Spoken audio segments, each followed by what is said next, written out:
आग बरसा दे, फिर से तूफान आने दे। तेरी महिमा से, तेरे सामर्थ्य से फिर से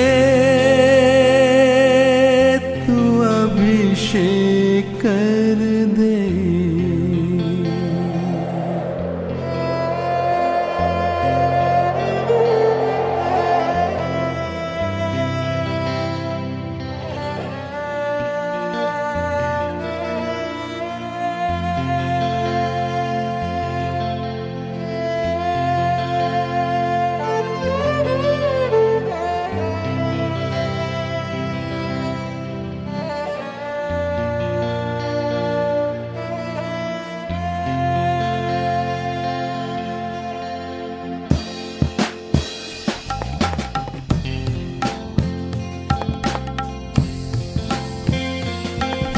से वो आग बरसा दे, फिर से तूफान आने दे। तेरी महिमा से, तेरे सामर्थ्य से फिर से तू अभिषेक कर दे। फिर से वो आग बरसा दे, फिर से तूफान आने दे। तेरी महिमा से, तेरे सामर्थ्य से फिर से तू अभिषेक कर दे। आ पवित्र आत्मा, आ पवित्र आत्मा, आ पवित्र आत्मा, आ पवित्र आत्मा, आ पवित्र आत्मा, आ पवित्र आत्मा।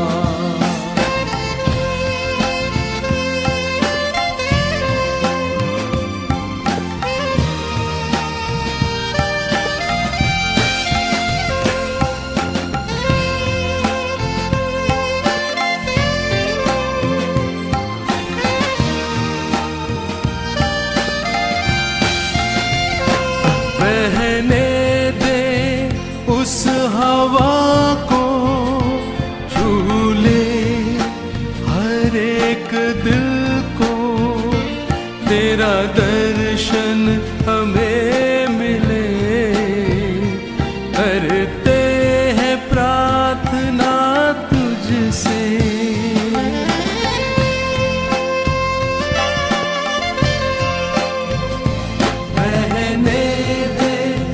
उस हवा को, झूले हर एक दिल को।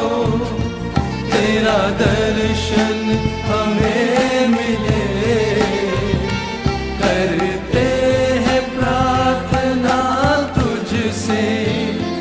तेरी महिमा से, तेरे सामर्थ्य से फिर से तू अभिषेक कर दे। तेरी महिमा से, तेरे सामर्थ्य से फिर से तू अभिषेक कर दे। आ पवित्र आत्मा, आ पवित्र आत्मा, आ पवित्र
तू बदल दे मेरे मन को, दे आशीष इस जीवन को, तेरी करुणा हम पे बरसे, अपने मार्ग पे चला हमको।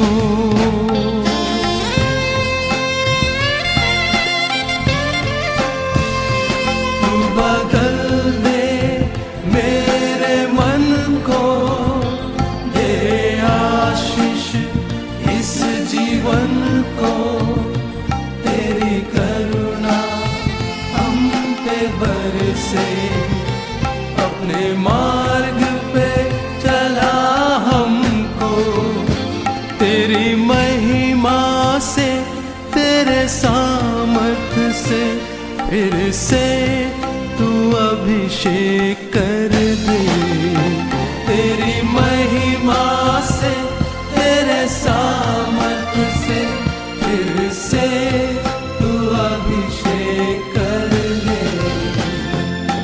आ पवित्र आत्मा, आ पवित्र आत्मा, आ पवित्र आत्मा, आ पवित्र आत्मा, आ पवित्र आत्मा, आ पवित्र आत्मा।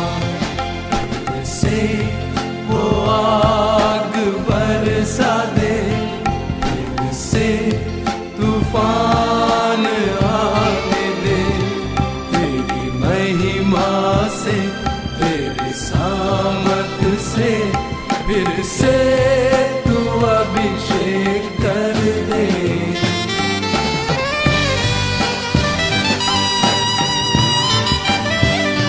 फिर से वो आग बरसा दे, फिर से तूफान आने दे, तेरी महिमा से, तेरे सामर्थ से, फिर से तू अभिषेक कर दे। आ पवित्र आत्मा, आ पवित्र आत्मा, आ पवित्र आत्मा, आ पवित्र आत्मा, आ पवित्र आत्मा, आ पवित्र आत्मा, आ पवित्र आत्मा, आ पवित्र आत्मा, आ पवित्र आत्मा, आ पवित्र आत्मा,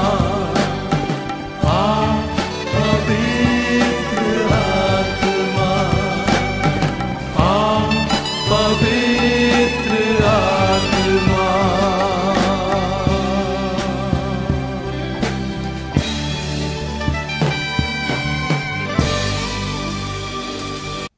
પ્રભુ ઈશ્વરની સ્તુતિ થાવ અને પ્રભુનો આભાર માનું છું અને પ્રભુનો ધન્યવાદ કરતા આ સમયે ગુજરાત ડાયોસીસ અને રાજકોટ મંડળીના આગેવાનોનો આભાર માનું છું કે આ સમયે મને પ્રભુના વચનોને વેચવાની તક આપી છે, એના માટે હું પ્રભુની સ્તુતિ કરું છું। આવો આપણે પ્રાર્થના સાથે વચનની શરૂઆત કરીએ। આંખો બંધ કરીએ અને પ્રભુની સ્તુતિ કરતા પ્રભુનો આભાર માનીએ। પ્રભુ ઈસુ, અમે તમારો આભાર માનીએ છીએ, તમારી સ્તુતિ કરીએ છીએ, કારણ કે વચન બે ધારી તલવાર સમાન છે। પ્રથમ મારા માટે અને સર્વ શ્રોતાજનોને માટે તમારી કૃપા માંગીએ છીએ। વચન દ્વારા મારા અંગત જીવનમાં અને જે આ વચન સાંભળવાના છે એ પ્રમાણે પ્રભુ એમના જીવનમાં કાર્ય કરે એવું થવા દો।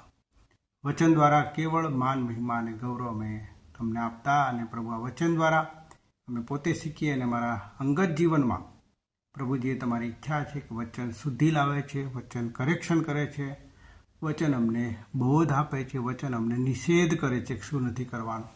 એ દ્વારા અમે અમારા જીવનને તપાસીએ અને વચનના પ્રકાશમાં પ્રભુ અમારા જીવનને અજવાળા સમાન બનાવે, વધારે હજુ બ્રાઇટનેસવાળું જીવન જીવી શકીએ અને તમારો મહિમા કરીએ એવું થવા દો. અમારી પ્રાર્થના પ્રભુ ઈશ્વરના નામમાં માંગીએ છીએ, આમીન. પ્રભુની સ્તુતિ કરતા પ્રભુનો આભાર માનીએ છીએ. અને જે વચનની પસંદગી કરવામાં આવી છે અને એનો જે વિષય છે વચનનો, આજે દલ્મ નુથા નામનો વિષય પ્રભુની યોજનામાં મને ગઈકાલે મળ્યો. અને એ શબ્દને જ્યારે આપણે જોઈએ છીએ તો એ શબ્દ આપણને માર્કની લખેલી સુવાર્તામાં આપણને મળે છે. અને માર્કની લખેલી સુવાર્તા એનો 8મો અધ્યાય, એમાં એક એની શરૂઆત જ જે થાય છે એ ચમત્કારથી થાય છે. અને પ્રભુ ઈસુ પાસે 4000 કરતાં વધારે માણસો હાજર હોય છે. અને ત્યાં પ્રભુ ઈસુએ 4000 માણસોને થોડીક માછલીઓને રોટલીથી પ્રભુ એમને તૃપ્ત કરે છે. એના પછી આ વચન જ્યારે બને છે ત્યારે એ વાત હું જ્યારે વિચારતો હતો અને પ્રભુએ મારા હૃદયમાં મૂક્યું અને મેં એના વિશે સર્ચ કર્યું અને એ વચન જે શીખ્યો છે પ્રમાણે તમારી આગળ મૂકવાને માટે પ્રયત્ન કરું છું. અને આપણું જે વચનનો જે મુખ્ય આધાર છે એ 8મો અધ્યાય માર્કની લખેલી સુવાર્તા અને એની 8મી કલમથી આપણે આગળ વાંચીએ છીએ કે પ્રભુ ઈસુએ જ્યારે 4000 માણસોને ખવડાવ્યું એના પછી એમ લખવામાં આવ્યું છે કે તેઓ ખાઈને ધરાયા અને તેઓથી બાકી રહેલી કકડાની 7 ટોપલી ઉઠાવી અને ખાનારાઓ આશરે 4000 જેટલા હતા. અને ઈસુએ તેમને વિદાય કર્યા. અને તરત જ 10મી કલમમાં ધ્યાન આપશો અને એમાં લખવામાં આવ્યું છે, તરત પોતાના શિષ્યોને સાથે હોડીમાં બેસીને તે એટલે ઈસુ દલ નુથાની સીમોમાં આવ્યો. અને આ જ્યારે શબ્દ મારી આગળ આવ્યો ત્યારે મેં જોયું કે આ શબ્દ શું છે. એટલે શબ્દની શોધ કરવા માટે મેં પ્રયત્ન કર્યો. અને એ શબ્દની બેઠી જ આખી જે વાત છે એ માથીની લખેલી સુવાર્તામાં 16મા અધ્યાયમાં આ સેમ વસ્તુ બનેલી છે. અને એ દલ્મ નુથાનો જે શબ્દ છે એને માથીની લખેલી સુવાર્તાને જે 16મા અધ્યાયમાં જે 4000 માણસોને ઉપર ખવડાવવાની વાત થાય છે એની 15મા અધ્યાયની છેલ્લી કલમમાં એમને મગદાનની જગ્યા પણ કહેવામાં આવે છે. અને આ જ્યારે આપણે માર્કની લખેલી સુવાર્તા 8મા અધ્યાયમાં જ્યારે જોઈએ છે કે પ્રભુ ઈસુ 10મી કલમમાં એમ કહે છે કે તરત જ પોતાના શિષ્યોની સાથે હોડીમાં બેસીને આ જગ્યા ઉપર આવે છે. તરત જ એક શબ્દ લખવામાં આવે છે. એટલે મતલબ ઇમિડિયેટ કે એક જગ્યાએ કોઈ કારણ બન્યું છે, થયું છે, બહુ મોટો ચમત્કાર કર્યો છે, એનું માન મોભો કે કોઈ પણ એનો ક્રેડિટ ના લેતા પ્રભુ ઈસુ તરત જ એમના શિષ્યોને લઈને આ જગ્યા ઉપર આવે છે. અને પ્રભુ ઈસુ આ જગ્યા ઉપર મહાન મોટું કામ કરવા માગે છે. એની પહેલાંના જ્યારે આપણે 7 અધ્યાય જે માર્કની લખેલી સુવાર્તા પહેલા અધ્યાયથી તમે ચાલુ કરશો તો દરેક જગ્યાએ પ્રભુએ મહાન મોટા કામ કર્યા છે. પણ આ જગ્યાએ આવે છે ત્યારે અહીંયા જેવા પ્રભુ ઈસુ આ દલ્મ નુથાની જગ્યાએ જ્યારે આવે છે ત્યારે અહીંયા લખવામાં આવ્યું છે. હું વાંચું છું તમારી આગળ માર્કની લખેલી સુવાર્તા 8મો અધ્યાય 11મી કલમથી આપણે જે શીખવા માંગીએ છીએ. આજે આપણી મંડળી ઘરોમાં જે પ્રભુ કામ કરવા માંગે છે એ તરફ હું તમારું ધ્યાન દોરવા માગું છું. અને ફરસ્યોએ નીકળી આવીને તેનું પરીક્ષણ કરતા એટલે ઈસુનું પરીક્ષણ કરતા તેની પાસે આકાશમાંથી નિશાની માંગીને તેની સાથે વિવાદ કરવા લાગ્યા. પ્રભુ ઈસુ જેવા 4000 લોકોને ફીડ કરીને આ જગ્યાએ આવે છે ત્યારે જાણે તાપીને બેઠા હોય એવા લોકો પ્રભુ ઈસુની પાસે આવે છે અને પ્રભુ ઈસુને સાથે વાદ વિવાદ કરે છે. અને વાદ વિવાદ કરતા તેઓ આકાશમાંથી નિશાની માંગે છે. અને અહીંયા જોઈએ છે કે પ્રભુ ઈસુ નિશાની આપવાની જગ્યાએ શું વાત કરી રહ્યા છે તમે જોઈએ. અને એમ લખ્યું છે કે પોતાના આત્મામાં ઊંડો નિશાસો મૂકીને કહે છે કે આ પેઢી નિશાની કેમ માંગે છે. હું તમને ખચિત કહું છું કે આ પેઢીને કઈ નિશાની અપાશે નહીં. અને તેઓને મૂક્યા પછી તે પાછો હોડીમાં બેસીને પેલે પાર ગયો. જો પ્રભુ ઈસુ આ જગ્યાએ આવે છે, તરત આવે છે, કોઈ ઇમિડિયેટ કામ કરવા માટે આવે છે. પણ તમે જુઓ છો, આપણે જોઈએ છીએ કે ત્યાં આગળ આ લોકો ટાંપીને જાણે બેઠા છે અને પ્રભુ ઈસુની ઉપર એક મોટો આરોપ મૂકતા હોય એમ જણાય છે. અને એ કહેવા માગે છે કે એની પ્રભુ ઈસુની ડિવાઇન ઓથોરિટી, એ સુપર નેચરલ પાવર પ્રભુ ઈસુ પાસે છે, એમની પર, પરમેશ્વરની ગ્લોરી પર એ હાથ નાખે છે. એની પહેલાં તમે જોશો અને એ લખેલું છે કે અહીંયા કોઈ પણ ચમત્કાર ના કર્યા પ્રભુએ, અને ઉપરથી એમને ઊંડો નિશાસો નાખ્યો કે હું અહીંયા બહુ મોટું કામ કરવા માટે આવ્યો છું, કંઈક કહેવા માટે આવ્યો છું, સાજા કરવા માટે આવ્યો છું, અને પ્રભુની જે યોજના છે વાત કરવામાં આવે. એની જગ્યાએ પ્રભુ ઈસુએ ઊંડો નિશાસો નાખીને કે જાણે અહીંયા આ વાત કરતાં મને રોકી રહ્યા છે. અને એ લોકોનું જે ટાર્ગેટ છે એ પ્રભુ ઈસુની પર આવી જાય છે. અને એ પ્રભુ ઈસુ એમને એમાંથી બહાર લાવવા માગતા હોય છે, તેમ છતાં એ ના સાંભળતા ઊંડો નિશાસો માગીને કહે છે કે આ પેઢી નિશાની માગે છે. નિશાની શું માગે છે? કે તું આકાશમાંથી અમને નિશાની આપ. તમે આજ પહેલાંનો આગળના કોઈ પણ અધ્યાયમાં જોશો, પ્રભુ ઈસુ ગમે ત્યાં ગમે તે જગ્યાએ ગયા તો આકાશમાંથી કોઈ નિશાની નથી માગી. આકાશ એટલે સ્વર્ગની નિશાની કહે છે. અને આપણે વારંવાર ગીતોમાં પણ ગઈએ છીએ, બોલીએ છીએ, સ્વર્ગ તેનું સિંહાસન છે અને પૃથ્વી તેનું પાયાસન છે, પગ મૂકવાની જગ્યા છે. અને પગ મૂકવાની જગ્યા હંમેશા આપણે જોઈએ છીએ કે નિમ્ન કક્ષાની જગ્યા માનવામાં આવે છે.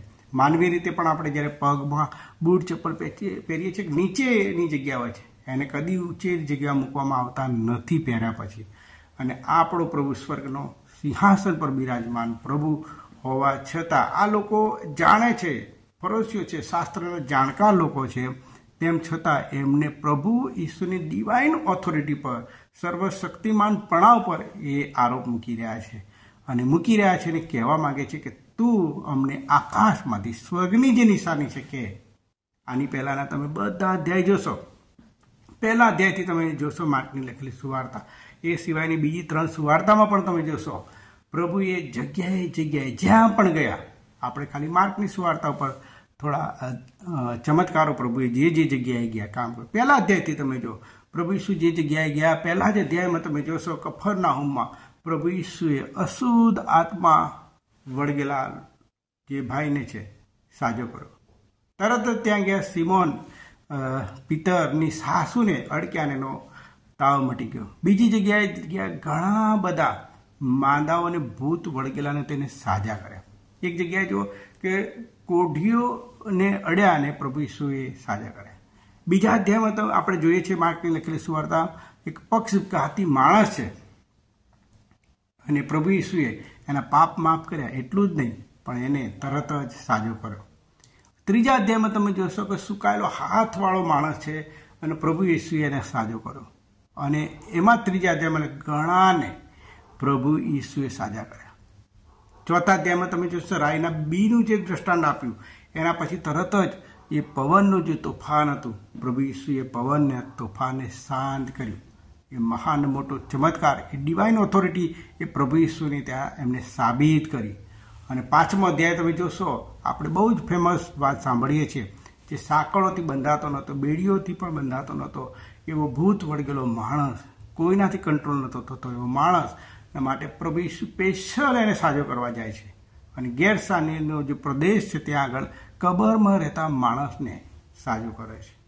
પછી જે આગળ વધીએ છીએ 5મા અધ્યાયમાં યાયરની દીકરી જે મરી ગઈ હતી, પ્રભુ ઈસુ એને સાજો કરી. એની સાથે સાથે 12 વર્ષથી જે લોહીવા, જેને લોહી વહેતું હતું એવી જે સ્ત્રી હતી, એને પ્રભુએ સાજા કર્યા. 6ઠ્ઠા અધ્યાયમાં આગળ આવો તો એક ગામમાં, પોતાના ગામમાં પ્રભુ ઈસુ જાય છે. અને ઘણી બધી વખત સાંભળ્યું છે કે પ્રબોધકને પોતાના પ્રદેશમાં, પોતાના ગામમાં સ્થાન હોતું નથી, પણ ત્યાં પણ લખેલું છે કે લોકોએ અવિશ્વાસ કર્યો છતાં પણ 5મી કલમ, 6ઠ્ઠો અધ્યાયની 5મી કલમ એમ કહે છે કે થોડાક માંદાઓને સાજા કરાવી દો. પ્રભુએ થોડા પણ કર્યા, એકદમ ખાલી જગ્યા જવા દીધી નથી. અને પ્રભુ ઈસુ જ્યારે સુવાર્તા અને એમના શિષ્યો સાથે કામ કરે છે, અને શિષ્યો જ્યારે સુવાર્તા પ્રચાર કરીને મહાન મોટા કામ કરીને આવે છે, એમને ઉજ્જડ શાંત જગ્યા આરામ કરવા લઈ જતા હોય છે, ત્યાં પણ પ્રભુ ઈસુની ઓળખાણ છુપી નથી રહેતી. અને લોકોના ટોળા થવા પ્રભુ ઈસુની વાત સાંભળવા આવે છે, થાકેલા હોવા છતાં, એકલો એકાંત માણવા માંગતા હોવા છતાં પણ એ લોકોને જોઈ લખેલું છે કે પ્રભુ ઈસુને એમની પર દયા આવી. અને એ દયા પ્રભુ ઈસુને જે ભૂલા ભટકેલા લોકો કે જેની પાસે કોઈ આશ્રય નહોતો, લખેલું છે પાળક વગરના ઘેટા એમને રખડતા જોયા અને પ્રભુ ઈસુને બધું આરામ કરવાની જગ્યાએ એમની સેવા કરવા માંડી. કેટલી બધી જગ્યાએ લખેલું છે. તમે હું જ્યારે આપણે વાંચીએ છીએ 48મી કલમમાં 6ઠ્ઠા અધ્યાયમાં લખેલું કે સમુદ્રની ઉપર ચાલ્યા પ્રભુએ. પોતાની ડિવાઇન ઓથોરિટી પ્રભુએ ઓલરેડી સાબિત કરી ચૂકેલા હતા. અને ત્યાં જ 6ઠ્ઠા અધ્યાયમાં લખેલું છે 5000 પુરુષોને જે 5 રોટલીથી અને જે રોટલી અને માછલીથી ખવડાય. બહુ ફેમસ વાત આપણને બધી ખબર છે. અને એમાં જ છેલ્લા 6ઠ્ઠા અધ્યાયના છેલ્લા ભાગમાં લખેલું છે કે ચોરે ને ચોટે લોકો પ્રભુ ઈસુની પાસે સાજા થવા આવતા હતા અને લોકોએ વિનંતી કરી કે પ્રભુ અમને તમારા લુગડાની કોરને જ ખાલી અડકવા દો. અને ત્યાં ઘણા બધા લોકો અડક્યા અને સાજા થયા. ઇવન તમે જુઓ 7મા અધ્યાયમાં કે સીદોન અને તૂર કહેવાય કે જે ઇઝરાયલનો પ્રદેશ નહોતો, જે ઈશ્વરના બાળકો નહોતા, જે પ્રભુ ઈસુ પોતે કીધું કે બાળકોને ધરાવવા દે, એવી જગ્યાએ દૂર જ્યારે જાય છે ત્યાં આગળ એક સ્ત્રી આવે છે અને પોતાની દીકરીની જે વ્યથા છે પ્રભુની આગળ કહે છે. એ પ્રભુની આગળ એમ લખે છે ફેંકાઈ જાય છે એનો પગોમાં, એવું લખેલું છે. પોતાની જાતને નાખી દે છે, દયા ચાહે છે. અને પ્રભુ ઈસુ અન્ય વિશ્વાસી હોવા છતાં એ સ્ત્રી ઉપર પ્રભુ ઈસુ દયા કરે છે અને પ્રભુ ઈસુ કે તારા વિશ્વાસના કારણે તારી દીકરી સાજી થઈ છે. એ જ ઘડી એમ લખવામાં આવે છે કે એની દીકરી માંથી અશુદ્ધ આત્મા નીકળી જાય છે. પ્રભુ ઈસુએ કેટલા મોટા ચમત્કારો કર્યા. અહીંયા 8મા અધ્યાયમાં આવીએ છીએ. શરૂઆતમાં જ પ્રભુ ઈસુ એ જગ્યાએ લખેલું છે કે પ્રભુ ઈસુની વાતો સાંભળીને, પ્રભુની સાથે રહીને એ જેટલા દિવસો કાઢે છે ત્યારે પ્રભુ ઈસુ એમની પર નજર કરે છે કે એ લોકોએ કેટલાય દિવસથી ખાતું નથી. અને પ્રભુ કહે છે કે એમને જશે તો આ રસ્તામાં નિર્ગત થઈ જશે, થાકી જશે. ત્યારે એમને 4000 જેટલા માણસોને ખવડાવે. આટલા બધા ચમત્કારો 8મા અધ્યાયમાં. અને એમાં ગણી ન શકાય એટલી બધી વાતો હોઈ શકે છે, છુપેલી વાતો હોઈ શકે છે. અને 8મા અધ્યાયમાં આવીએ છીએ ત્યારે આ જગ્યાની વાત આવે છે દલમુથા. અને આ જગ્યાનું નામ આપવામાં આવે છે ત્યારે હું એનો શબ્દ શોધતો હતો. એનો અર્થ જે થાય છે ઓવરહેંગિંગ બ્રાન્ચ. ઓવરહેંગિંગ બ્રાન્ચ આનો મિનિંગ થાય છે એવી ડાળી કે જે લાંબી થઈ ગઈ છે અને બીજે જઈ રહી છે. અને એ ડાળી ઉપરની વાત આજે શીખવા માંગીએ છીએ. અને ત્યાં પ્રભુ ઈસુ ખ્રિસ્ત આવે છે અને આ લોકો જાણે ટાપીને બેઠા છે. અને પ્રભુ ઈસુ પર, એની ડિવાઇન ઓથોરિટી પર, જે રાજાઓના રાજા, પ્રભુના પ્રભુ, કે જેણે બધું નિયમશાસ્ત્ર આપ્યા, અને એ નિયમશાસ્ત્રના પ્રભુની આગળ આ લોકો એમની ઓથોરિટીને પ્રશ્ન કરે છે કે સ્વર્ગમાંથી મને ચિહ્ન બતાવો. પણ લખે છે પ્રભુ ઈસુ પોતે નિશાસો નાખીને આ જગ્યા છોડીને જતા રહે છે. આજે આપણા જીવનમાં કેટલી બધી વાતોમાં ઓવરહેંગિંગ બ્રાન્ચ થઈ ગઈ છે. અને ઓવરહેંગિંગ બ્રાન્ચ માટે હું સર્ચ કરતો હતો, જોતો હતો કે ઓવરહેંગિંગ બ્રાન્ચ છે શું. અને પછી મેં એના ફોટા જોયા અને એ ફોટામાં એવું લખ્યું છે ઓવરહેંગિંગ બ્રાન્ચ માટે ઘણા બધા દેશોમાં કાયદા પણ બનેલા છે કે મારું ઘર છે, બાજુમાં કોકનું ઘર છે, મેં અહીંયા કોઈ ઝાડ ઉગાડ્યું છે અને ઝાડની ડાળી લાંબી થઈને બાજુવાળાના ઘર સુધી બિનજરૂરી રીતે લાંબી થાય છે અને ઓવરહેંગિંગ બ્રાન્ચ કહેવામાં આવે. ઓવરહેંગિંગ લાંબી થયેલી ડાળી, બિનજરૂરી લાંબી થયેલી ડાળી. અને એ પોતાના ઘરના તો પરેશાન કરે છે અને સામેવાળો જે નિર્દોષ લોકો છે એને પરેશાન કરે છે. આ દલમુથાનો અર્થ થાય છે. અને ઓવરહેંગિંગ જે ડાળી છે લાંબી થઈ ગઈ છે અને બીજાને પરેશાન કરે છે. આજે પ્રભુના લોકો, પ્રભુના ઘરોમાં, કુટુંબોમાં આજે શું પરિસ્થિતિ ચાલે છે. ઘણી બધી વખત આપણી ડાળી એટલી લાંબી થઈ જાય છે કે આપણા ઘરની વાતોને છોડીને બીજાના ઘરમાં, બીજાના પરિવારમાં, મંડળીઓમાં બિનજરૂરી જે કહી શકાય એવી કનડગત કરતી વાતો લેવા માટે પહોંચી જાય છે. આજે પણ દલમુથાના પ્રકારમાં લોકો જીવિત છે. આવો આપણે પ્રભુ ઈસુની વાતને યાદ કરીએ વાલાઓ, કે પ્રભુ ઈસુ ખ્રિસ્તે આપણને ઓલરેડી આ ઉપર શિક્ષણ આપી દીધેલું છે. યોહાનની લખેલી સુવાર્તા 15મો અધ્યાય બહુ જ ફેમસ અધ્યાય છે અને એમાંથી શીખવાનું ઘણું બધું છે. પ્રભુ ઈસુ પોતે કહ્યું છે કે હું દ્રાક્ષા વેલો છું અને તમે ડાળીઓ છો. ને જે ડાળી મારામાં રહેતી નથી, હું તેનામાં નથી રહેતો, એને મારો બાપ કાપી નાખે છે અને એ સુકાઈ જાય છે અને લોકો એને પકડીને બાળી નાખવામાં આવે છે. અને જે ડાળી મારામાં રહે છે અને હું તેનામાં રહું છું, એ જ ફળ આપી શકે. તમે મારાથી જુદા રહીને કંઈ કરી શકતા નથી. આજે પ્રભુ ઈસુ આપણને આજે પણ યાદ કરાવે છે કે તમે મારામાં રહો ને હું તમારામાં રહું.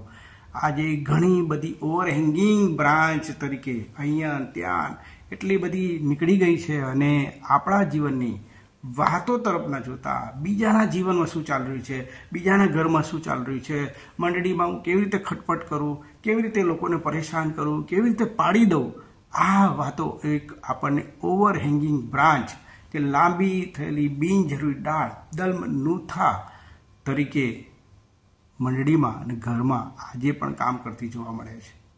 પહેલાં આપણે જોઈએ, પ્રભુ ઈસુ પોતે કહ્યું છે કે જે ડાળી મારામાં ફળ આપતી નથી કાપી નાખે. બીજી એક ડાળીની વાત કરવામાં આવી છે. એક એવી ડાળી છે કે એને વધારે ફળ આવે, ફ્રૂટફુલ થાય, પોતાના જીવનને માટે અને બીજાના જીવનને માટે, મંડળીને માટે મદદરૂપ થઈ શકે એવી જો ડાળી બનાવવા માગે છે તો એમાં કાપકૂપ કરે છે, શુદ્ધ કરે છે. એટલા માટે જ્યારે આપણે જોઈએ છીએ કે ચોમાસા પહેલાં આપણી આસપાસ તમે જોયું હશે ઝાડ હોય છે, એને ટ્રીમ કરવામાં આવે છે, કાપવામાં આવે છે. એટલે કે જેથી કરીને કપાઈ જાય, સુકાઈ જાય, મટી જાય એના માટે નહીં, પણ એ ચારે તરફથી એ રીતનું કટિંગ કરવામાં આવે છે કે જ્યારે વરસાદ પડે એમાં પવિત્ર આત્મારૂપી વરસાદ જ્યારે આપણા જીવનમાં પડે છે એ પ્રકારે એ ડાળીઓમાં ચારે તરફ સરખું વહેંચણી સાથેની ડાળીઓ લંબાય છે. અને એવી ડાળી છે કે એ આખા ઝાડને ઘટાદાર બનાવે છે. એ ઝાડની નીચે પ્રભુ ઈસુએ કહ્યું એ પ્રમાણે ઘણા બધા પક્ષીઓ આવીને એમાં વાસ કરે છે. અને આજે પ્રભુ તમને મનને એવી ડાળી બનાવવા માગે છે, ઓવરહેંગિંગ બ્રાન્ચની.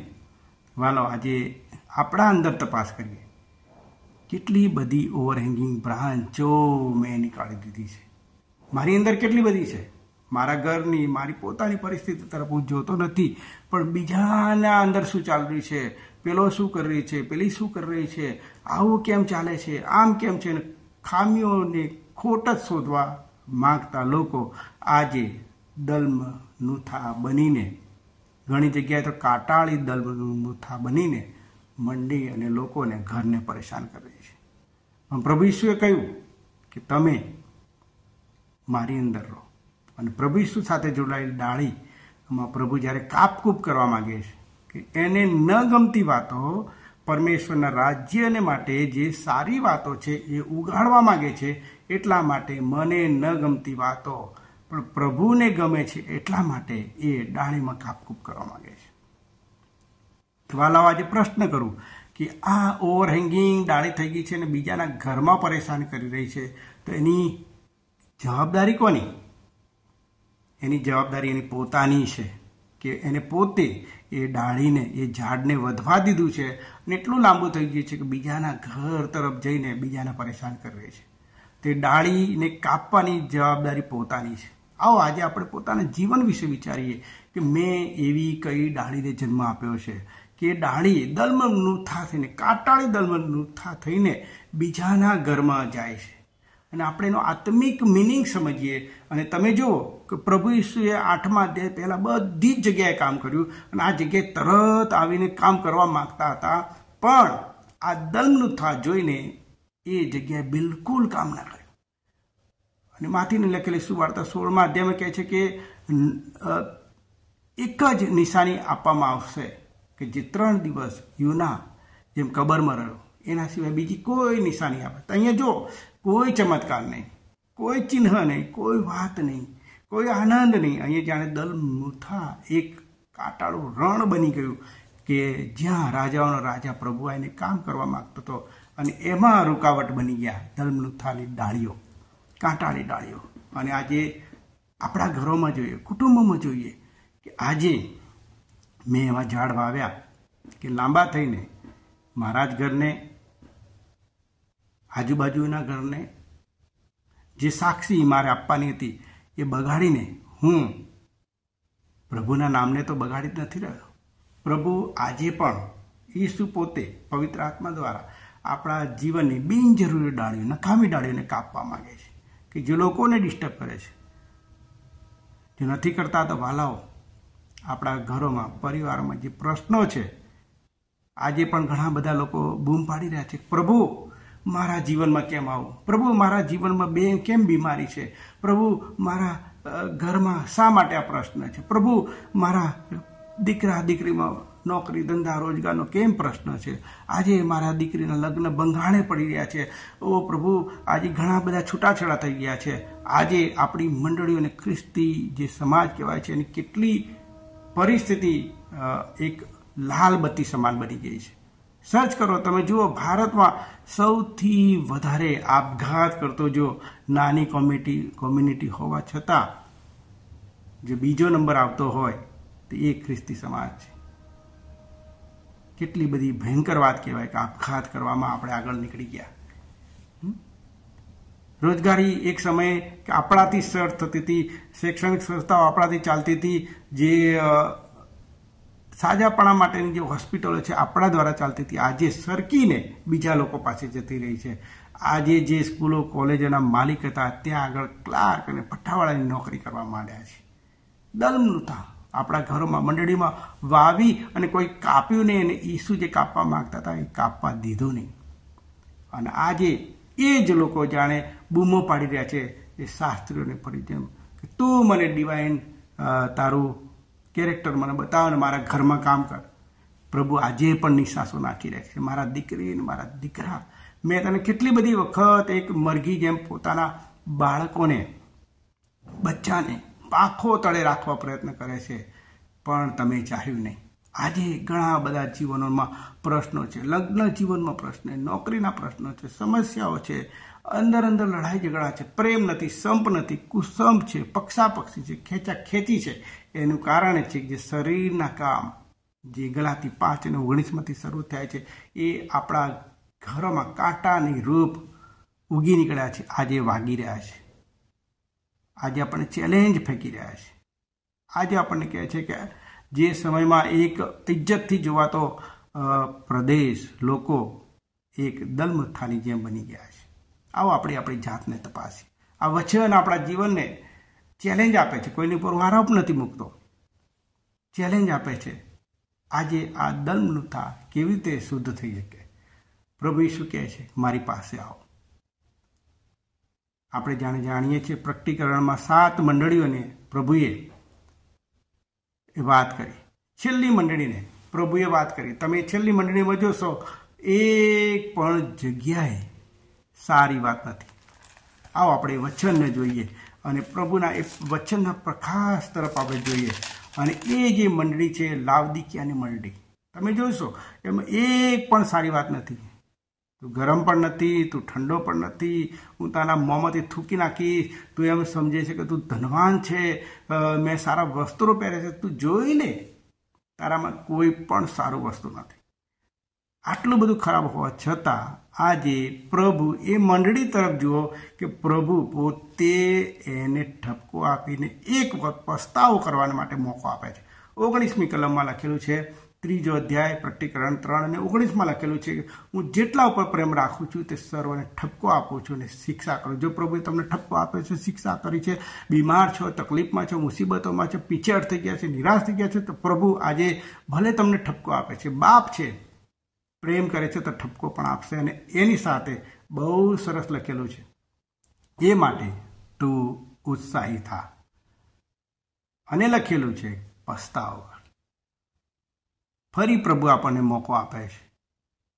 આવો આપણા જીવનમાં ઉગેલી એ દલમથારી મેં કરી છે, મારા કુટુંબમાં વડીવાએ જે પણ આ કાંટાળી ઝાડીઓ વાઈ છે, પસ્તાવો કરીએ. પ્રભુ મને પસ્તાવો. અને પ્રભુ ઈસુ આજે 3 અને 20 પ્રમાણે પ્રકટીકરણમાં લખે, જુઓ હું બારણા આગળ ઊભો છું અને ઠોકું છું. જે કોઈ મારી વાણી સાંભળે છે અને બારણું ઉઘાડશે તો હું તેની માહે આવીશ અને તેની સાથે જમીશ. કેટલું જબરજસ્ત વાત લખેલી છે કે જે ઉપરની વાતો લખેલી છે કે મંડળી વિશે એટલી બધી નેગેટિવ વાતો છે, તેમ છતાં આવો રાજાઓનો રાજા અને પ્રભુનો પ્રભુ પસ્તાવાનો મોકો આપે છે. જેટલાઓ પસ્તાવો કરે છે, બારણું ખુલશે તો પ્રભુ ઈસુ એમની સાથે આવશે. એટલું જ નહીં, એમની સાથે જમશે, રાજાઓના રાજા, આકાશ અને પૃથ્વીનો બનાવનાર પ્રભુ મારી સાથે જમવા માગે છે. ને એટલું જ નહીં, હજુ પણ તમને એક બહુ જ ઉત્સાહની વાત કરવા માગું છું. 21મી કલમમાં લખીશ, જે જીતે છે, પ્રભુની વાત માની લે છે, પ્રભુની સાથે રહે છે, એને પ્રભુ એમ કહે છે કે હું મારા રાજ્યાસન પર બેસવાનો અધિકાર આપીશ. કોઈ છે આ દુનિયાનો કોઈ રાજા હોય, મહારાજા હોય, દેશનો વડાપ્રધાન હોય, કોઈ પણ દેશના રાષ્ટ્રપતિ હોય, એ પોતે પોતાની સીટમાં બેઠા હોય અને એમ કે સરકી જવું ને મારી પાસે બેસ? કોઈ નહીં બેસાડે. અરે કિલોમીટરના રસ્તા બ્લોક કરી નાખશે અને એની પાસે જવાનું તો દૂર, એ એરિયામાં પણ નહીં જવા દે. આપણો પ્રભુ ફરી તમને મને મોકો આપે છે. આવો આપણે એમની પાસે આવીએ. જે પણ થઈ ગયું, આપણો પ્રભુ હજુ ફરી મોકો આપે છે. પાછા આવો. મારા જીવનમાં બનેલી હરેક વાતોને માટે હું કહું છું, હું પડી ગયો, પ્રભુની પાસે દૂર ગયો, પણ મેં સંદેશો સાંભળ્યો અને સંદેશો સાંભળવાથી મેં વિશ્વાસ કર્યો અને પસ્તાવો કર્યો અને પ્રભુએ મને માફ કર્યો. આજે પ્રભુ તમને મને માફ કરવા માંગે. આવો આપણા જીવનમાં એવી ડાળી લાંબી થઈ ગઈ છે કે આપણા પરિવાર કુટુંબને વિખેરી રહી છે, સમાજને તોડી રહી છે, લગ્ન જીવનમાં ભંગાણા આવી રહ્યા છે, લડાઈ થઈ રહ્યા છે, ઝઘડા થઈ રહ્યા છે, વ્યસનો થઈ રહ્યા છે. તો આવો પ્રભુની પાસે એ પસ્તાવો કરનારને શોભે એવા ફળ આપીને તમે ને હું એ મળનારા એ ફરી લાવવાને આપણે લઈ લઈએ. પ્રભુની પાસે બેસી જઈએ. પ્રભુ, હું તમારી સિંહાસનની બાજુમાં બેસવા માંગુ છું. પ્રભુ, હું તમે જે ઠોકો છે એને ખોલવામાં તૈયાર છું. આવો આપણે પ્રભુની પાસે આવીએ. નહીંતર પ્રભુ નિશાસો નાખીને જતો રહેશે. પ્રભુ તમને મને મોકો આપે છે. વચન આપણને ઉત્સાહ આપે છે. વચન આપણને મોકો આપે છે.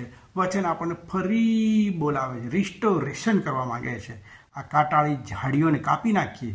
આપણા એક પણ જીવનમાં એ દલમાં નૂથા ના હોવી જોઈએ કે તમે જોશો એકદમ વેરાન, ચિહ્ન ચમત્કાર વગરનું જીવન જે જગ્યાએ હતું આજે કુટુંબમાં છે. પ્રભુ બદલવા માંગે છે. કેટલા લોકો આજે તૈયાર છે કે મારા જીવનમાં, મારા પર લીધે, મારા કુટુંબમાં, મારા પરિવારમાં આજે આ દલમાં નૂથા ઉગી નીકળી છે અને પ્રભુ મારા જીવનને પરેશાન કરે. આવો પ્રભુની પાસે. હું તમને પ્રભુ ઈસુના નામમાં આહવાન આપું છું અને પ્રભુ ઈસુ જે તમને મને મોકો આપે છે, આટલા ખરાબ કામ કર્યા હોવા છતાં પ્રભુ તમને એમ કહે છે પસ્તાવ કર અને મારી પાસે આવ. હું બારણું ખટખટાવું છું, તું ખોલ અને હું તારી સાથે જમીશ, હું તારી પાસે બેસીશ. ઓ પ્રભુ, આપણને કેટલા બધા પ્રેમી પ્રભુ મળ્યા છે. એનો અનુભવ કરો ને જુઓ કે તે ઉત્તમ છે, તે ધીરજવંત છે, તે પ્રેમી છે. આવો પ્રાર્થના કરીએ. પ્રભુ ઈસુ, અમે તમારો આભાર માનીએ છીએ અને તમારું વચન અમને શીખવાડ્યું છે, માટે તમારો આભાર માનીએ છીએ.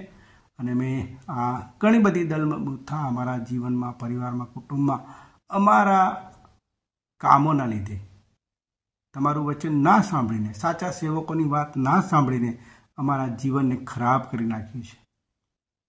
પણ તમારું વચન કહે છે પસ્તાવ કર. જો હું બારણું ઊભો છું અને ઠોકું છું, જે બારણું ઉગાડશે એના જીવનમાં હું આવીશ અને એની સાથે જમીશ, અને જે જીતે છે એને હું મારા રાજ્યાસન પર, ગાદી પર બેસવાનો અધિકાર આપીશ. એવા મહાન અને ગૌરવી પ્રભુ, અમે એ દલમુથાને આજે તમારા વચનથી, પવિત્ર આત્માના સામર્થ્ય કાપી નાખીએ છીએ અને અમારા જીવનમાં ફરી તમને પ્રભુ અને ઉદ્ધાર કરતા સ્વીકારીએ છીએ. અમારા કુટુંબ, ઘર, પરિસ્થિતિમાં આવો અને પ્રભુ અમારા જીવનમાં ન ગમતી વાતોને તમે દૂર કરીને આશીષ આપો. અમે તમારો આભાર માનતા સર્વ આદર, માન, મહિમા અમે તમને આપીએ છીએ. Thank you. સર્વ આદર, માન પ્રભુને આપું છું અને હું તમારો સેવક છું. અને પ્રભુના મહિમાને માટે આ વચન દ્વારા જો તમને ઉત્તેજન મળતું હોય તો મને કોઈ ક્રેડિટ ના આપશો. સર્વ માન મહિમા પ્રભુને હજો. Thank you.